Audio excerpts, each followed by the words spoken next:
Thank you very much. Today I'm pleased to welcome President Abbas to the White House for his first visit to Washington in quite a while. Almost 24 years ago, it was on these grounds that President Abbas stood with a courageous peacemaker, then Israeli Prime Minister Yitzhak Rabin.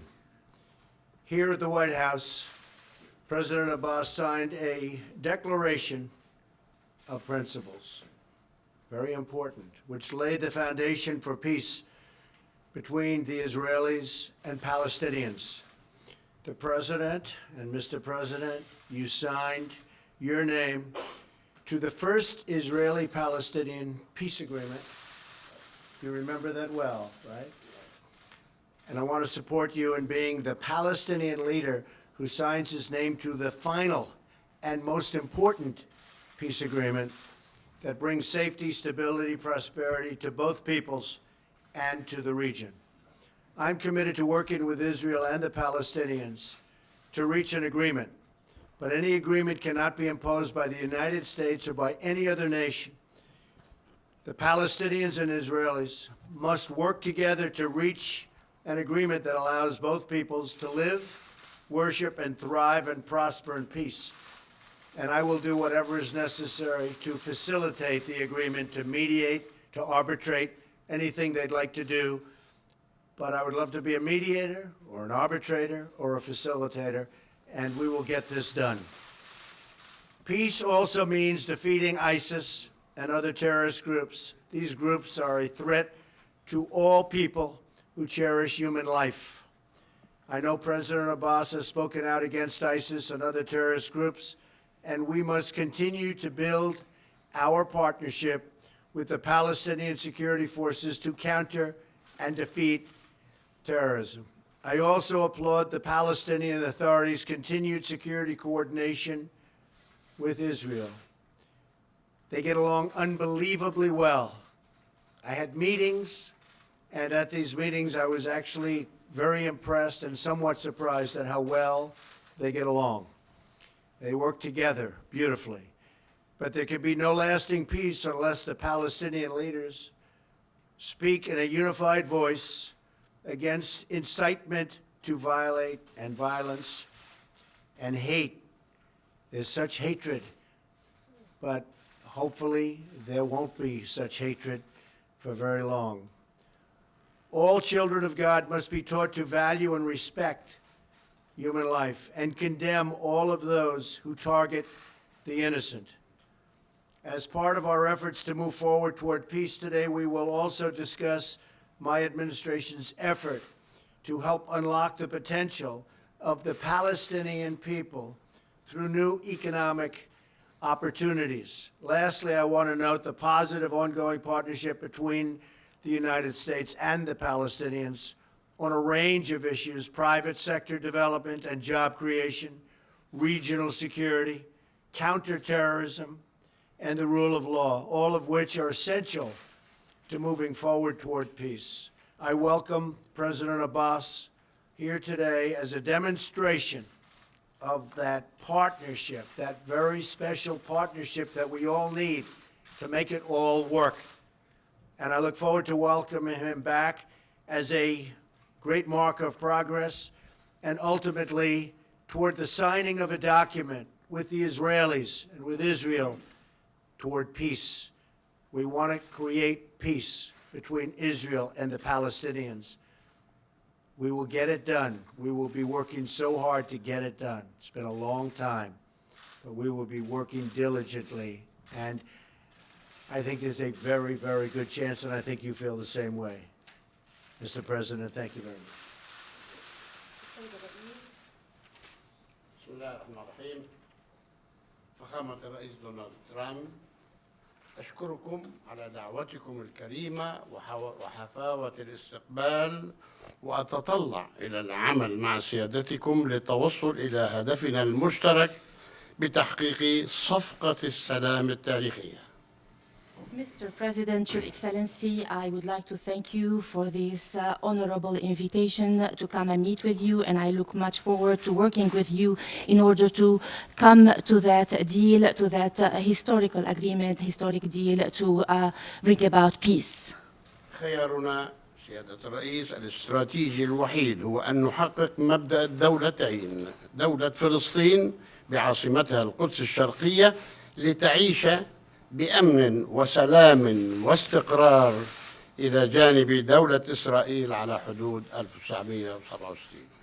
Mr. President, our strategic option, our strategic choice is to bring about peace based on the vision of the two-state, a Palestinian state with its capital of East Jerusalem that lives in peace and stability with the state of Israel based on the borders of 1967. إن تحقيق السلام الشامل والعادل على أساس حل الدولتين يعطي دفعة قوية لتحقيق مبادرة السلام العربية ويعزز التحالف الإقليمي والدولي لمحاربة وهزيمة التطرف والإرهاب وبخاصة داعش الإجرامية التي لا تمت إلى ديننا الحليف بأية صلة، ويتيح الفرصة لأن تقوم الدول العربية والإسلامية بإقامة علاقات طبيعية مع إسرائيل، وهذا بالضبط ما حددته القمم العربية والتي كان آخرها قمة الأردن قبل أسابيع. Mr. President, for us to bring about a comprehensive and just peace based on the two-state solution, such matter would give a great impetus to the Arab Peace Initiative and the other initiatives, international initiatives, as well as it enables to fight and deter terrorism and fight the criminal ISIS group, ISIS that is totally innocent and has nothing to do with our noble religion. And that also, if we create peace that is just and comprehensive, that will also lead the Arab and the Islamic countries to have normal relations with Israel based as stipulated in the previous Arab summits, the latest of which was the Arab summit in Jordan. أنا مؤمن فخامة الرئيس بأنكم قادرون على النجاح لأن لديكم الإرادة والرغبة في هذا النجاح، ولذلك نحن إن شاء الله قادمون على فرصة جديدة، على مناسبة جديدة من أجل تحقيق هذا السلام برعايتكم. Mr. President, we believe that we are capable and able to bring about success to our efforts because, Mr. President, you have the determination and you have the desire to see it become to fruition and to become successful. And we, Mr. President, inshallah, God willing, we are coming into a new opportunity, a new horizon that would enable us to bring about peace in that regard. إن جميع قضايا الوضع النهائي قابلة للحل، وأنا متأكد أنها قابلة للحل وبما يشمل اللاجئين والأسرى، وذلك استنادا إلى القانون الدولي والشرعية الدولية والمرجعيات المحددة. وقد نصت الاتفاقات السابقة على عدم اتخاذ أي خطوات أحادية من شأنها استباق نتائج مفاوضات الوضع الدائم. Mr. President, as far as the a permanent solution, we believe that this is possible and able to be resolved. I am firmly believing that this is possibly, we are able to resolve it, and in that I also believe that we will be able to resolve the issue of the refugees and the issue of the prisoners according to the international law, according to the terms of the international law, the international legitimacy, and the various relevant references and terms of reference in that regard, and based on what is stipulated in the previous treaties and agreements, that no unilateral steps must be taken to get ahead of the agreement and discussing those issues. لقد آن الأوان أن تنهي إسرائيل احتلالها لأرضنا وشعبنا. بعد 50 سنة من الاحتلال نحن الشعب الوحيد الذي بقي في هذا العالم تحت الاحتلال، ولذلك نريد أن نحصل على حريتنا وعلى كرامتنا وعلى حقنا في تقرير المصير، وأن تعترف إسرائيل بدولة فلسطين كما نحن نعترف بدولة إسرائيل. Mr. President, it's about time for Israel to end its occupation of our people and of our land. After 50 years, we are the only remaining people in the world that still live under occupation. We are aspiring and want to achieve our freedom, our dignity, and our right to self-determination. And we also want for Israel to recognize the Palestinian state just as the Palestinian people recognize the state of Israel. أؤكد لكم يا فخامة الرئيس أننا نربي أطفالنا وأحفادنا وأولادنا على ثقافة السلام، وأننا نسعى ليعيشوا بأمن وحرية وسلام مثل باقي أطفال العالم هم والأطفال الإسرائيليون. Mr. President, I affirm to you that we are raising our youth, our children, our grandchildren on a culture of peace, and we are endeavoring to bring about security, freedom, and peace for our children to live like the other children in the world, along with the Israeli children in peace, freedom, and security.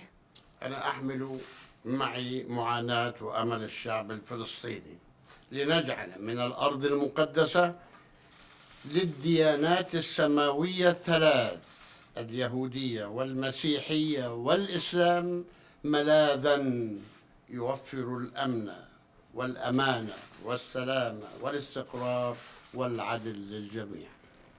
Mr. President, I bring with me today the message of the suffering of my people, as well as their aspirations and hope, the hopes and the aspiration of the Palestinian people from the Holy Land, from that land where the three monotheist religions thrived, and the Jewish faith, the Christian faith, and the Muslim faith, where they all coexist together to foster it in an environment of security, peace, and stability, and love for all.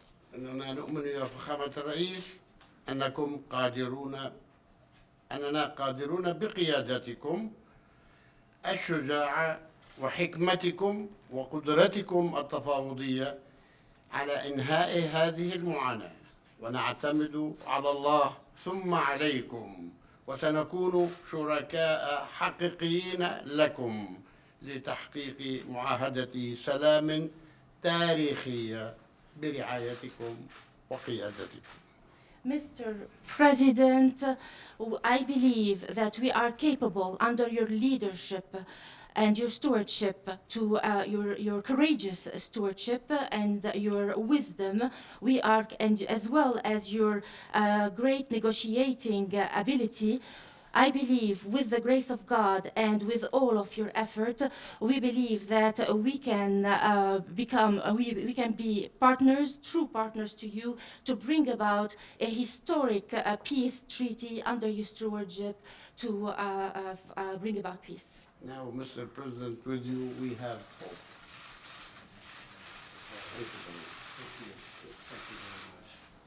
So we're going to start a process. We've spoken to Bibi Netanyahu. We've spoken to many of the great Israeli leaders. We've spoken with many of your great representatives. Many of them are here today for lunch with us. We'll start a process which hopefully will lead to peace. Over the course of my lifetime, I've always heard that perhaps the toughest deal to make is the deal between the Israelis and the Palestinians. Let's see if we can prove them wrong. Okay? Okay. Good. Thank you. Thank you very much, everybody. Thank you. Thank you.